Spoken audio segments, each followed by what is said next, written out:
now time to take a look at news stories making headlines around the globe. We begin with politics here at home, as President Bola Tinubu has called on state governors from his ruling All Progressives Congress to wet the grass. This is a metaphor urging them to do more in addressing complaints from ordinary Nigerians at the grassroots.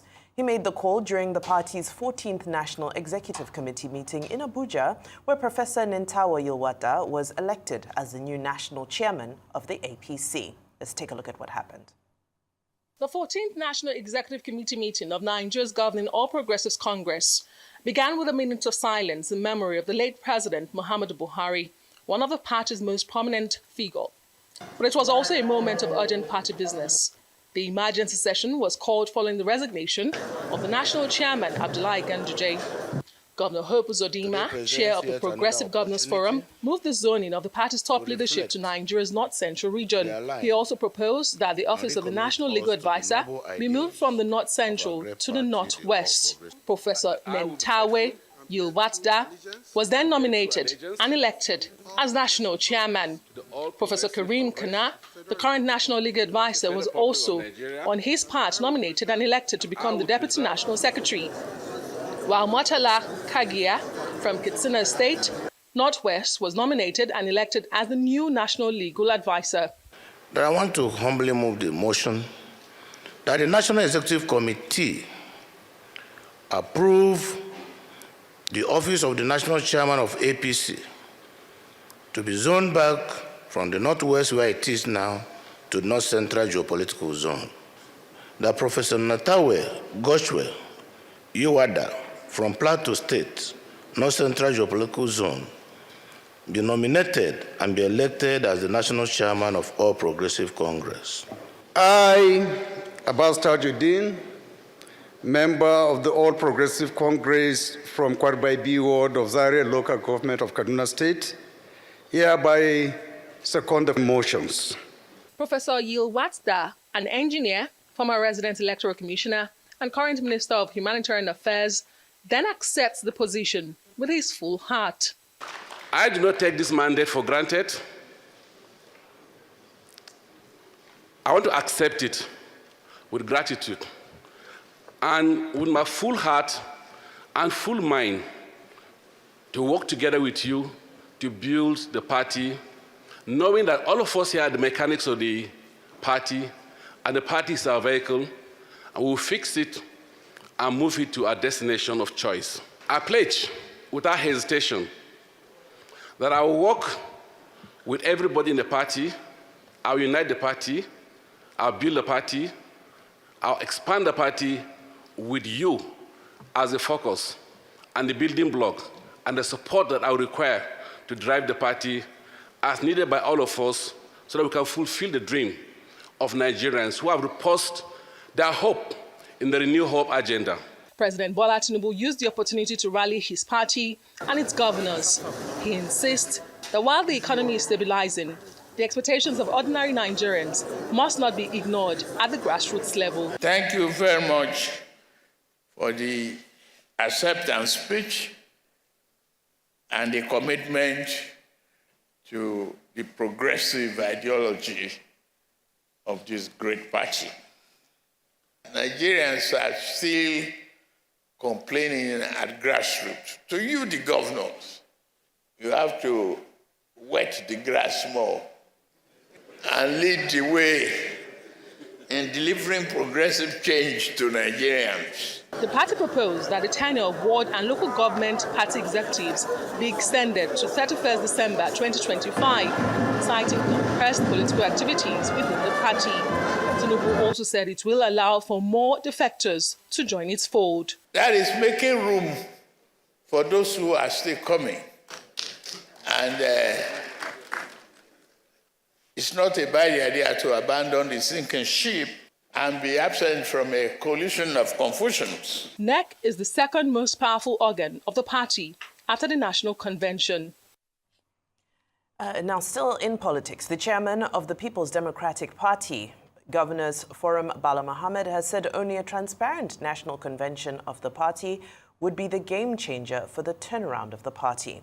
Now, this came as the acting national chairman, Ambassador Umar Damagum, claimed that some members of the party who initially joined the African Democratic Congress, ADC, have started coming back to the party. Also, a former president of the Senate, Dr. Abubakar Bukola Saraki, has said the outcome of yesterday's NEC meeting was an indication that the Reconciliation and Strategy Committee that he headed was delivering on its assignment. The 101st NEC meeting was observed by 5 officials from the Independent National Electoral Commission, INEC, and according to Mohammed, only a transparent and a successful national convention will help heal this self-inflicted wound. And I quote, "We would be taken serious as a party when we conduct a transparent and successful national convention, and this would be a game changer for us." Right, now on to security issues, as the Department of State Services and the Nigeria Police have paraded 8 suspects arrested in connection with the abduction of the High Court Judge Justice Ebierin Umokoro in Bayelsa State. The suspects included 6 men and 2 women. The Commissioner of Police in the state, Francis Alonyenu, said the entire rescue operation was supervised by the Inspector General of Police and Director General of the Department of State Services. He disclosed that Governor Doye Diri provided the logistical support that ensured the success of this operation. Alonyenu said operations are still ongoing to apprehend the 9th suspect and mastermind who has fled the country. The result you have seen today emanated from His Excellency's insistence that we all work together to ensure that Bayelsa is free from acts of criminality. The judge is out. Our cameras actually work. If you come to Bayelsa and commit crime, you will pay. Parading these suspects here who have confessed the crime and admitted to their roles goes to show that the government of the state is accountable to their citizens. We were doing bunkery business at River State. So when the 20,000 security agents spoiled our camps, things were very hard. So I told him that if in times there is any work issue, he called me. So he called me on the 28th of June that I should come to Yanangwa. So I came. And he called John Ozi, the person that is beside me here. All right, well, positive developments, but of course, we want to see the process, the full process, reach its final conclusion, prosecution, conviction, if that is the case as well. And that's what we want to see. So, but kudos to the police for this, because we all remember that story, and we all remember how the story scared the living daylight out of all of us.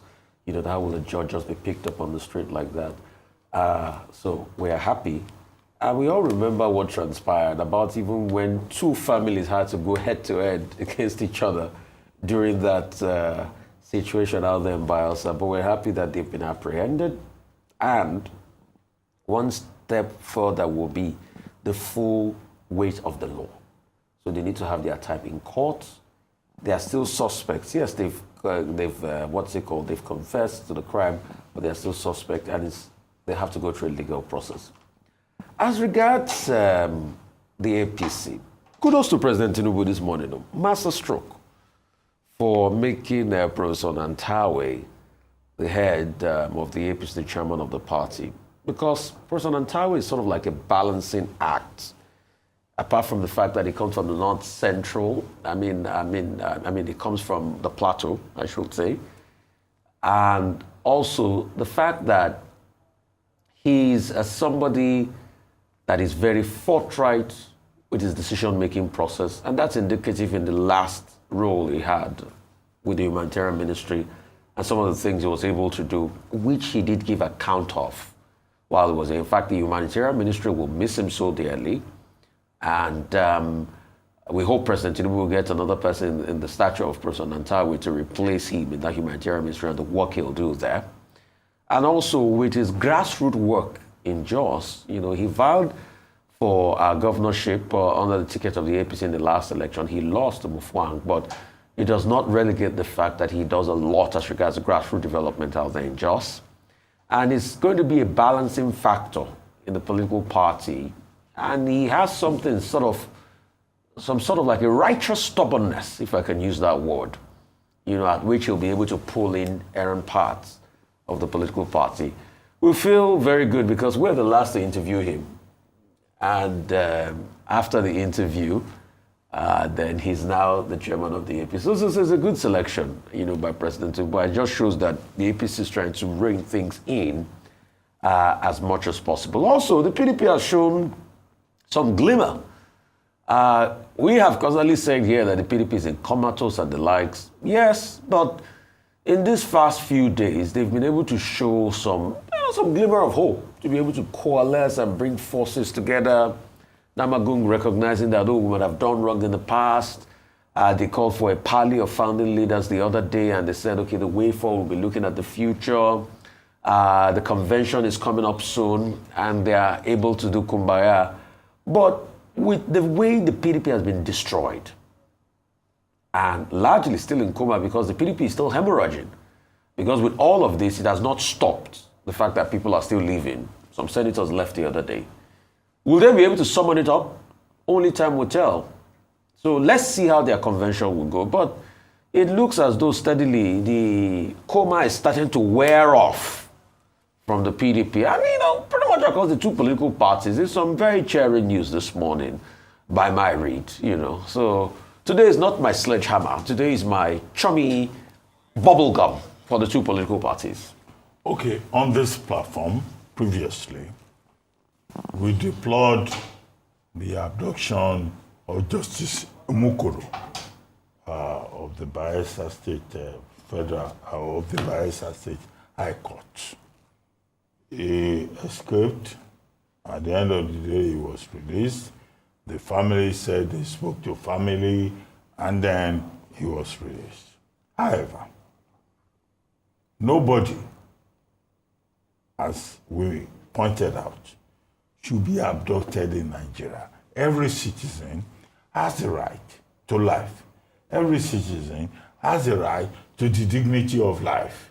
If a Judas is abducted, it raises questions about how safe the rest of us, ordinary citizens, we are. That's number one. Number two, now the issue now is that, okay, after all that drama, the suspects are being paraded. No. There are precedents in terms of decisions of the court, the ECOWAS court, and the Federal High Court, about 5 of them, saying that you do not display suspects within the Nigerian jurisdiction.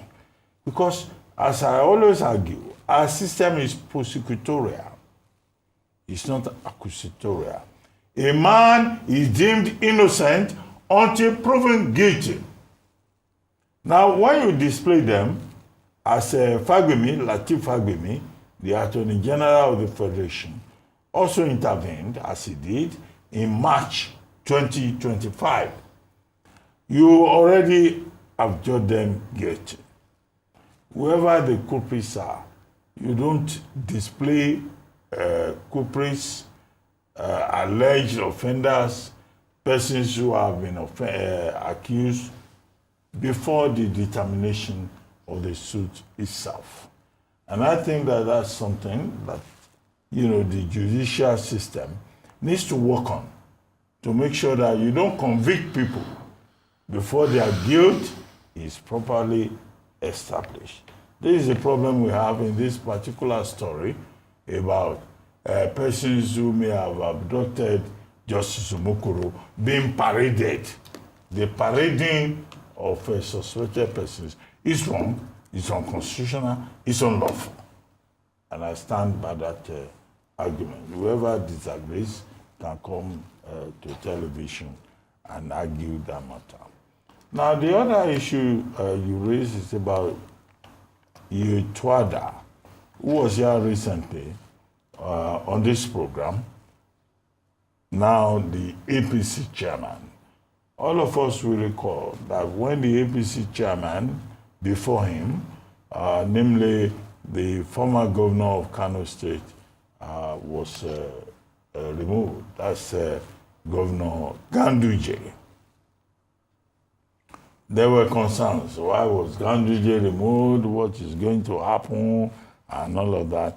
Ganduje has been made the chairman of the, I think, the Airports Authority Fund, right? Federal Airports Aviation Authority. And I had predicted in a piece that I wrote that, President Tinubu can find something else for him. Now, Yilwatda, who was on this program just this week, has now emerged as the chairman of the party. He's from the North Central. Now, his emergence has now necessitated, a rearrangement of positions within the party to ensure inclusion, to ensure a sense of belonging, as we have been told. Now, he's from North Central, chairman of the party. Now, within the rearrangements, the Deputy National Secretary is also from the North Central, but the Secretary is now from where now? He's from the Northwest. So there have been rearrangements within the party to ensure inclusion. Now, the chairman of the Progressive Governors Forum, Hope Uzodinma of Imo State, spoke. And he said, look, we are rearranging the party and all of that. He was the one that pointed all of that out. And he asked Tajuddin Abbas, the deputy, the Speaker of the House of Reps, to second the motion. And he did accordingly. But it's interesting what Tajuddin Abbas said. Dr. Abbas now went after the ADC. He said the ADC, is being mischievous. The ADC does not pose any serious threat. Okay, that's what we expect him to say in this circumstance, now that there is very serious opposition. However, I take special notice of the statement made by the new chairman of the APC. He says he's happy, he's privileged to have been appointed as the chairman of the APC. When he appeared on this program this week, he came here as Minister of Humanitarian Affairs and Poverty Reduction. Now he's going into key party politics. He comes across as a very sober, gentle, reasonable person. We hope that he will continue along that trajectory of his persona as a sober, reasonable, disciplined person. Because the APC is in a mood now where the party behaves like they are on rampage, fighting everybody that challenges them. This is a democracy. We hope that Professor Yilwatda will act as an educated man, as an enlightened man, and he will not, project in the territory of the kind of intolerance that we have seen the APC, exhibiting. I do not want to comment any further on the behavior of his predecessor, who has been settled with an appointment, as I predicted. And I hope he makes the best use of that particular position. I'm talking about former Governor Ganduje, but I don't want to comment further, because what I will say will just be like breaking the table. Please don't break the table this morning, Dr. Abati. Look, I'll begin in Bayelsa since we have time constraints. Bayelsa, of course, we saw the kidnapping, the abduction of Justice Umokoro, who was held captive for 12 days and was freed recently. And we're glad to see that some suspects have been apprehended, although the mastermind is still at large. However, I want to take this opportunity to begin by commending the Superintendent of Police, Nentawe Obi, who was offered a bribe of $17,000 US by one of the suspects who is involved in organ harvesting, and he declined to accept that bribe. So just want to commend him, because we often highlight the negative aspects of policing, but when you do find somebody who is upright and who does their job with all commitment, I think it's important to highlight them, and I believe the state has also rewarded him with a 3-bedroom apartment and a car. So truly, there is still reward for integrity. Though it may be there in heaven, here on earth, it's important to see that truly people still get rewarded for maintaining their integrity. Now, very quickly, we'll go to the APC.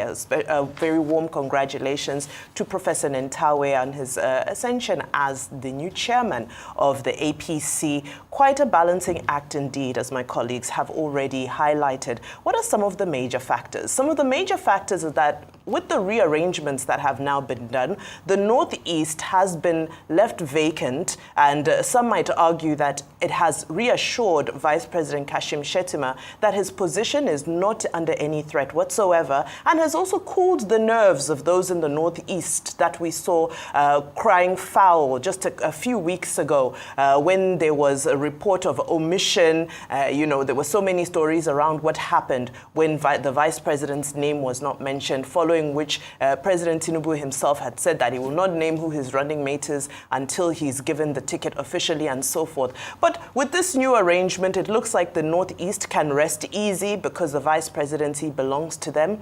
There are some reports that say there might be competition. There might be other people from that state who might want to challenge the sitting Vice President, but we'll continue to watch that as the story unfolds. Now, another major issue was the anger that had come out from the last election pertaining to issues around religion. The Muslim ticket that many Christians had felt had left them marginalized and had left them out of the presidency. Now you have a Christian North Central Middle Belt chairman. Will this be enough to make Christians and Christian voters feel that the APC has them in mind, that the APC is not moving towards any conspiracy of Islamizing the nation, but that it truly is an inclusive party that reflects all? Well, we'll still wait to see how people will respond, because there was a lot of heat, tension, a lot of backlash over that Muslim ticket. All in all, as already has been expressed, Professor Nentawe is a gentleman. He's cool, he's calm, he's soft-spoken. And where we look at that as a positive attribute, some might look at the nature of Nigerian politics and feel that, well, is he going to be able to redefine the narrative that somebody has to be a little bit aggressive and Machiavellian to be able to survive in Nigerian politics? Or is he going to be swallowed by the beast that is Machiavellian politics? We'll continue to wait and see. And as I round up on the president's statements urging the governors to wet the grass, if I may quote him directly. Well, when we speak of the grassroots, I think what comes to mind really are the local governments. The LGA autonomy ruling has still not been implemented, and that is sitting on the table of the federal. So whereas it's important for us to continue to redirect our attention to the sub-nationals and hold our governors accountable, it doesn't mean that we're turning away from the federal and not holding them accountable for where they need to play their part. The Minister of Finance and Coordinating Minister of the Economy, Wale Adun, said that there are still some bottlenecks around getting the local governments, the financial architecture corrected. However, 1 year later, I'm not sure we can take that as an excuse, because that will truly be the tool that can wet the grass, if I may quote the president directly.